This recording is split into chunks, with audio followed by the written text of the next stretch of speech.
سن لو خدا کے واسطے اپنے خدا کی یہ عرض ہے حضور بڑے بڑے دوا کی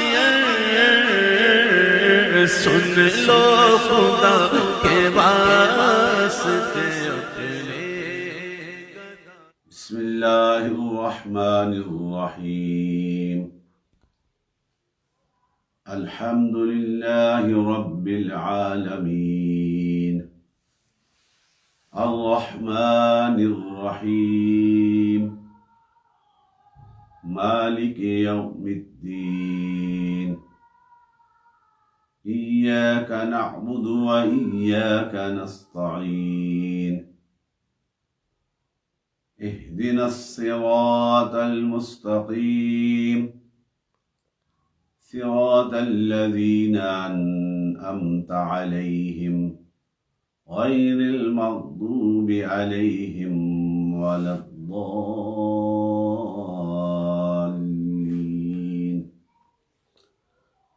اللهم صل على حبيبك ونبيك وعبدك وصفيك وحبيبنا ونبينا ومرشدنا وهدينا وهادينا محمد صلى الله تعالى عليه وعلى آله وأصحابه أجمعين فقال الله تعالى إن الذين يؤذون الله ورسوله لعنهم الله في الدنيا والآخرة وأعد لهم عذابا مهينا صدق اللہ العظیم۔ برادران اسلام، شہدایان دین متین، عاشقان رسول، محبان طریقت، السلام علیکم ورحمۃ اللہ وبرکاتہ۔ الحمدللہ عشرہ رحمت کے اس بابرکت گھڑیوں میں ہم سفر کر رہے ہیں روزے کی حالت میں۔ رفتار سے پہلے چند لمحوں کے لیے آپ کے سامنے حاضر ہونے کی سعادت حاصل کرتا ہوں، اور تمام دیکھنے والے میرے ساتھی محبان طریقت کو میں سلام محبت پیش کرتا ہوں کہ اپنے اس وقت کو نکال کر چند لمحوں کے لیے رمضان المبارک کی ان بابرکت اور پہلے عشرے کی رحمتوں والی گھڑیوں میں شامل ہوتے ہیں، اور میرا ایمان ہے یہی میری بخشش کا سماں ہوں گے۔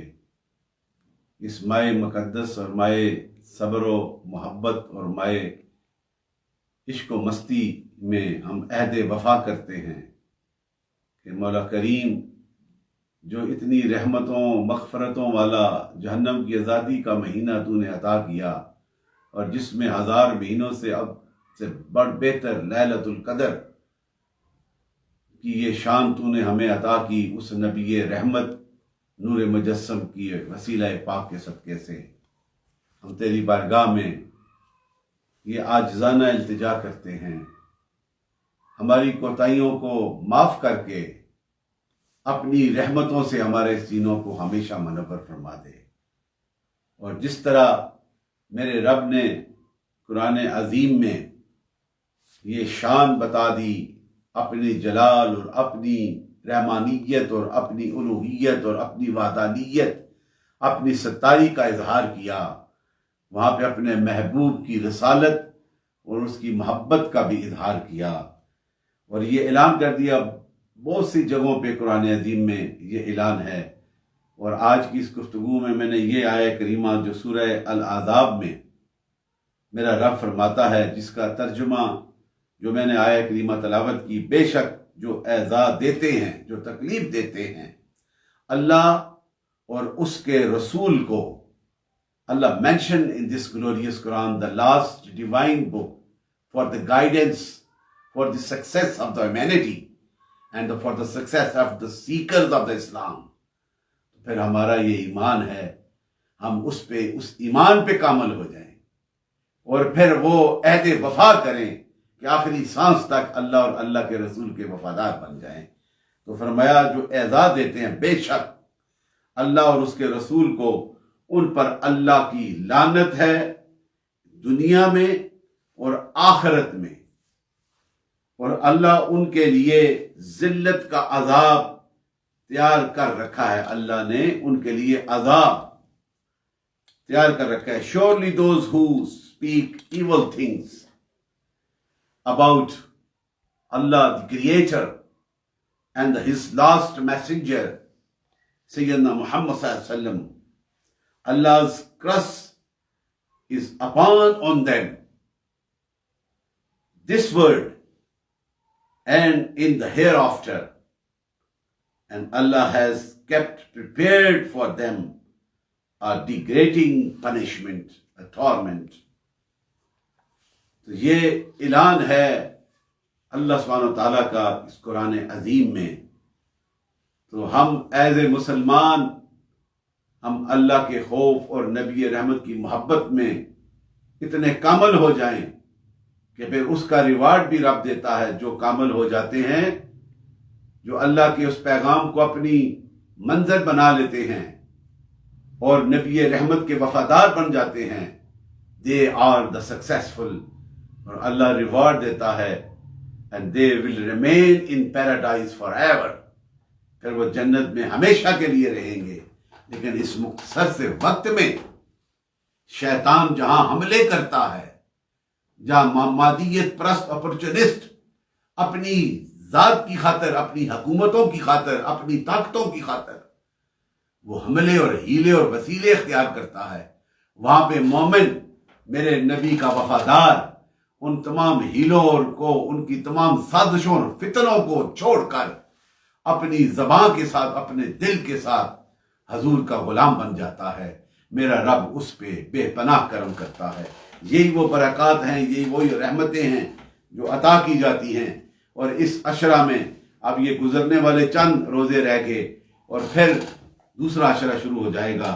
تو اس میں بھی روزہ رکھنے کے بھی کچھ ریکوائرمنٹس، اور روزہ پہ جان بوجھ کر جو توڑ دے. میں تھوڑا سا یہ just for the information, I know you know better than me, but that's my duty during this my conversations.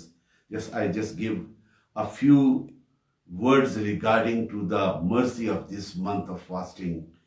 تو پھر اس کے حوالے سے آج جو میں تذکرہ کرنا چاہتا ہوں، جو جان بوجھ کر روزہ توڑ دے، اس کے حوالے سے یہ حدیث آپ کے سامنے رکھتا ہوں کہ حضور نے کیا فرمایا ہے. اور امام مالک کی اس حدیث کو ان کی اس کتاب کی حدیث میں سے یہ حدیث میں نے رکھی ہے سیدنا ابو ہریرہ رضی اللہ عنہ کے حوالے سے. یہ روایت فرماتے ہیں کہ ایک شخص نے رمضان کا روزہ توڑ دیا، نہ وہ بیمار ہے نہ کوئی اور عذر ہے. اس کے حوالے سے یہ حدیث پاک جو میں آپ کے سامنے رکھا ہوں. اگر کوئی بیماری ہے، زیادہ شدت ہو گئی ہے اور زندگی کے جانے کا ڈر ہے، اس میں عذر ہے، وہ روزہ توڑ سکتا ہے. یا کسی لمبے سفر میں روزہ رکھ کے گیا، پھر اسے اپنی جان کا خطرہ ہے، وہ ایک علیحدہ فیس ہے. یہ جو جان کا روزہ توڑ دے، اس کے حوالے سے حدیث پاک میں آپ کے سامنے یہ پیش کر رہا ہوں. اور دس حدیث نریٹس بائی دا سیدنا ابو ہریرہ رضی اللہ عنہ. یہ اصحاب صفہ میں سے، حضور کے عاشقوں میں سے، اور حضور نے ان پہ کرم تھا. آپ فرماتے ہیں کہ حضور نے اسے ایک غلام، ایک شخص جو حضور کے پاس رمضان مبارک میں روزہ توڑ دیا تھا، وہ حاضر ہوا. تو حضور نے اسے کہا کہ ایک غلام آزاد کر دے، یا 2 ماہ کا لگاتار روزہ رکھ.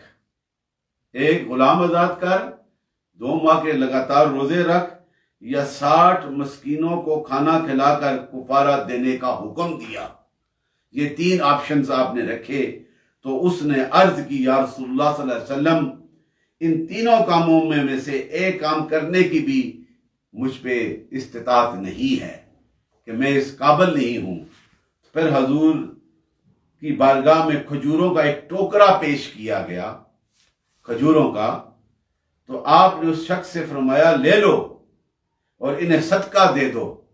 تو پھر وہ عرض نہ ہوا کہ یا رسول اللہ صلی اللہ علیہ وسلم اور کوئی مجھ سے زیادہ محتاج نہیں، یہ اس نے عرض کیا کہ مجھ سے زیادہ محتاج نہیں، میں اس کے قابل ہوں۔ حضور نے تبسم گناہ ہوئے اور حتیٰ کہ آپ کے مبارک دانت نظر آنے لگے، اور پھر فرمایا خود ہی کھا لو۔ یہ کتنا کرم ہے اور اتھارٹی آف دا پروفیٹ اسلام۔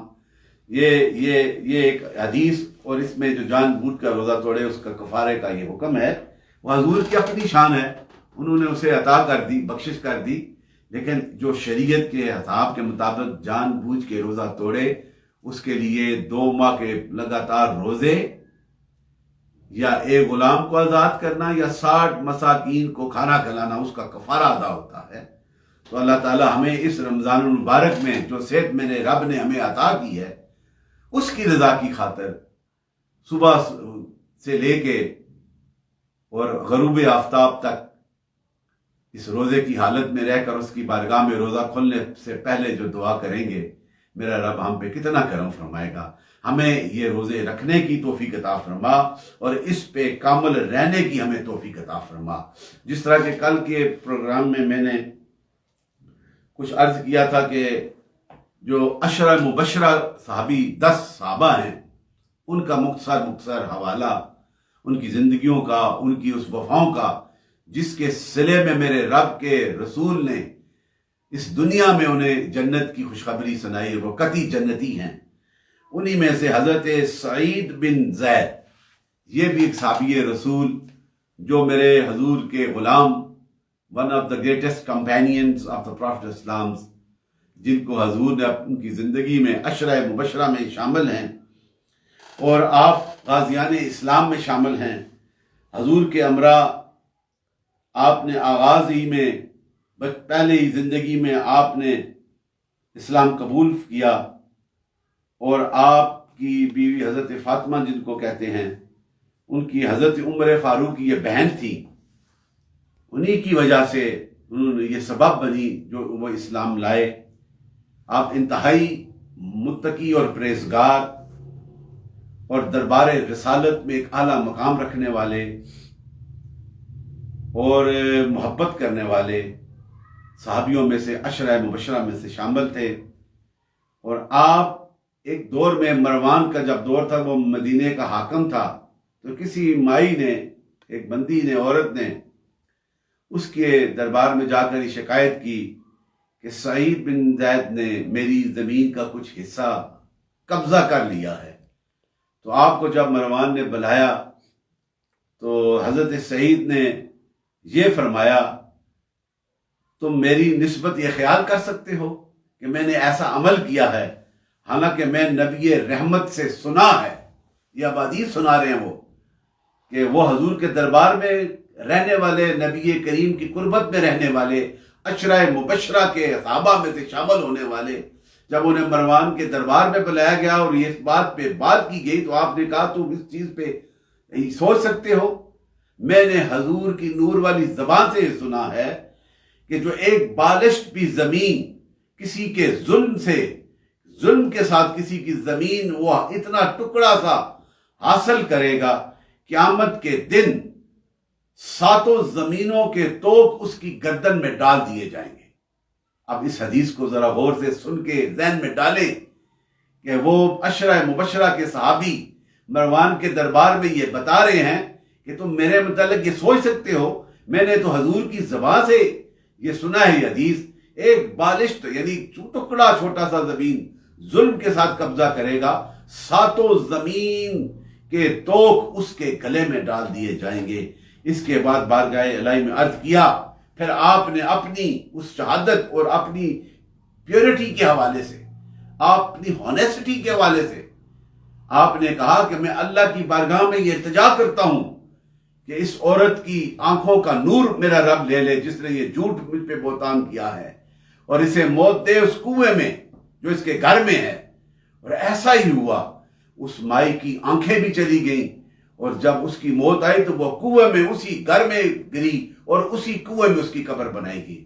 تو یہ دیکھو میرے حضور کے سچے غلام اور عشرہ مبشرہ کے صحابی کے متعلق اگر اس نے سوچا, انہوں نے یہ جب دعا کی تو اللہ نے اسے قبول فرما لیا, اس لیے کہ وہ میرے نبی کا وفادار ہے اور وہ شانوں والا ہے, جس کے متعلق حضور نے فرما دیا یہ عشرہ مبشرہ میں سے. تو ان کا کریکٹر کتنا اعلیٰ ہوگا. اسی طرح دوسرے صحابی مختصر تاکہ آپ کی انفارمیشن ہو جائے اور مجھے میرے ایمان کی تازگی ہو جائے. حضرت طلحہ بن عبداللہ یہ بھی عشرہ مبشرہ میں سے ہیں. جس طرح میں نے کل عبید اللہ بن جراح, حضرت عبید اللہ بن جراح اور حضرت عبد الرحمن بن عوف, ان کا تذکرہ کیا, آج ان دو کا تذکرہ کر رہا ہوں. انشاءاللہ باقیوں کا بھی کریں گے. اور پھر جو خلفائے راشدین ہیں ان کے مقامی اعلیٰ وہ بھی عشرہ مبشرہ میں سے شامل ہیں. تو حضرت طلحہ بن عبداللہ جو حضرت سیدنا ابو بکر صدیق عاشق رسول کی تلقین پر حضور کے غلام بنے اور دین اسلام کی راہ پہ آگے. تو حضرت عمر نے آپ کو, جب آپ حضرت عمر فاروق کی شہادت ہوئی تو آپ نے جن ناموں کو دیا تھا خلافت کے لیے, ان میں سے ایک نام حضرت طلحہ بن عبداللہ کا بھی تھا کہ انہیں بھی منصب خلافت پہ تم قائم کر سکتے ہو اپنی مشاورت کے ساتھ.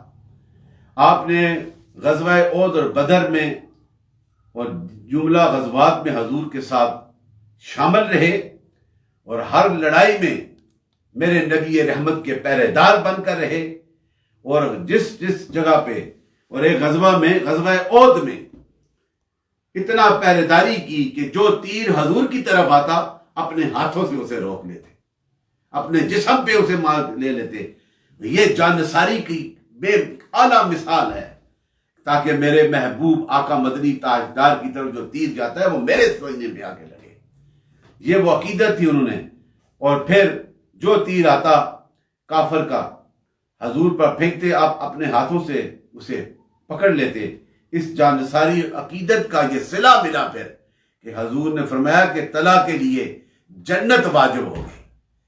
میرے آقا کو اتھارٹی میرے رسول کو یہ رب نے عطا کی ہے, جو جانثاری کرتا ہے, جو عہد وفا کرتا ہے اور عہد وفا میں آ کر حضور کے عشق میں کامل ہو جاتا ہے.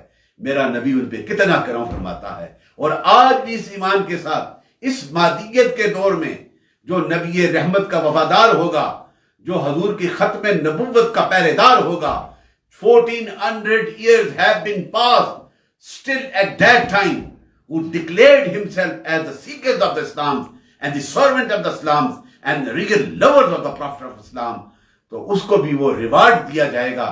ہمارا ایمان کے گمبد خضرا کے مکی آج بھی نظر کرم فرما رہے ہیں کہ میرے دیوانے عاشق, میری ختم نبوت کے پہرے دار اپنی جانوں کی پرواہ نہیں کرتے, بلکہ میرے ساتھ عہد وفا کر رہے ہیں. جس طرح انہیں حضور نے کہا, حضور کے سامنے انہوں نے یہ عمل کیا, تیروں کو اپنے اوپر لگا لیا لیکن حضور کی طرف نہ جانے دیا, تو حضور نے فرمایا کہ تم پہ جنت واجب ہو گئی.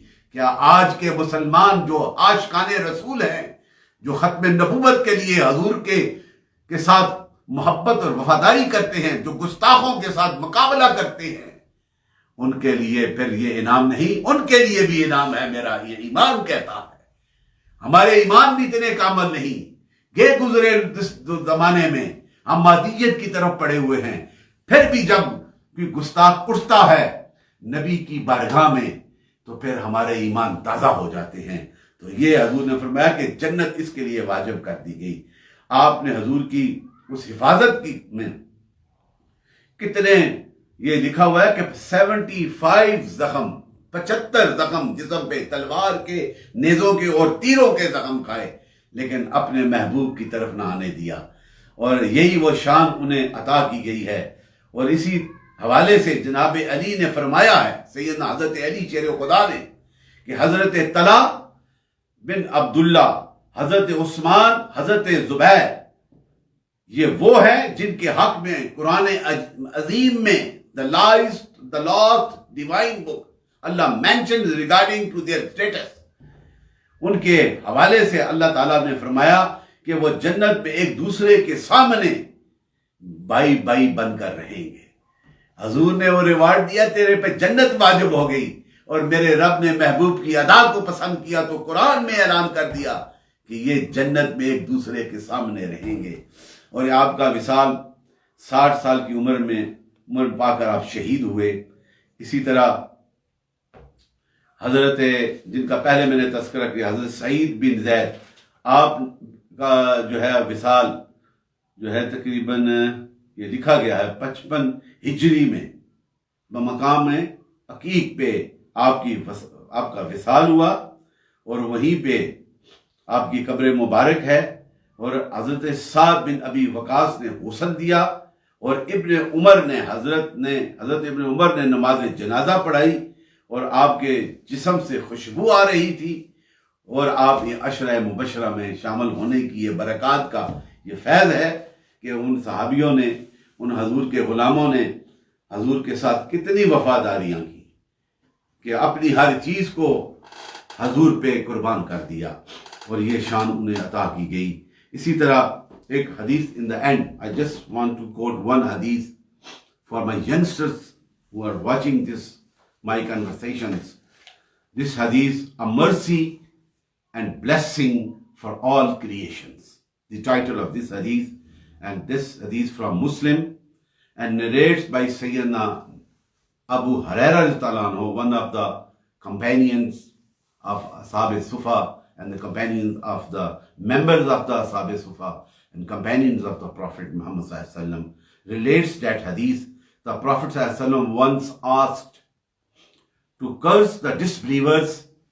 حضور سے کہا گیا کہ ان کے لیے بد دعا کریں. To curse the disbelievers who were persecuting and torturing the Muslims severely. But the Holy Prophet replied, I have not been sent to curse. I was sent as a mercy and blessing. That was a beautiful hadith given by the Prophet ﷺ, the personality of the Prophet ﷺ, with mercy for all humanity, and those who embraced Islam and become a seekers of the Prophet and seekers of Islam, they are more honorable and respectable. May Allah forgive our sins and give the opportunity to avail the blessing of this month, and may Allah give us a power to understand the beautiful meaning of the last divine book, Al-Quran, and may Allah give us strength and power to propagate our life and to practice our life according to the guidance of our beloved Prophet Sayyidina Muhammad sallallahu alaihi wasallam. آمین. السلام علیکم ورحمۃ اللہ. ان کی بات پھیلانا صدقہ جاریہ ہے. ثواب کی نیت سے ویڈیو کو شیئر ضرور کیجیے.